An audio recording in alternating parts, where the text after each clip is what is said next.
இது பார்த்தீங்கன்னா கொதி சட்னி.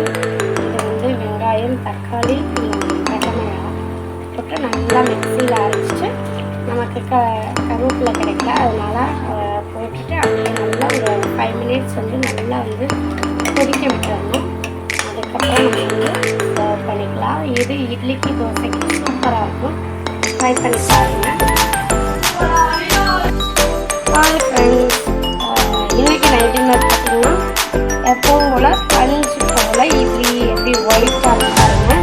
ரேஷன் அரிசியில் போட்டதா. அப்புறம் பார்த்தீங்கன்னா நல்லா தண்ணியெல்லாம் வந்து தேங்காய் பொட்டுக்கடலை தண்ணி பண்ணிக்கணும். காரம் கம்மியாக இருக்கணும்.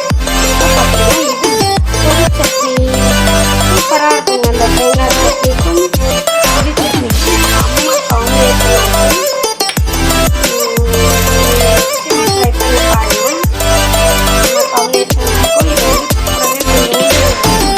நல்லெண்ணெய் ஆட் பண்ணி சாப்பிட்டோன்னா வேறு லெவலில் இருக்கும். எப்படி பாருங்கள். இன்றைக்கி எங்கள் வீட்டில் நைட் டின்னர் இதுதான். உங்கள் வீட்டில் என்ன நைட் டின்னர்னு கீழே கமெண்ட் பாக்ஸில் கமெண்ட் பண்ணுங்கள். பிடிச்சிருந்தா ஷேர் பண்ணுங்கள், லைக் பண்ணுங்கள். மற்றொரு வீடியோவில் பார்க்கலாம். பாய்.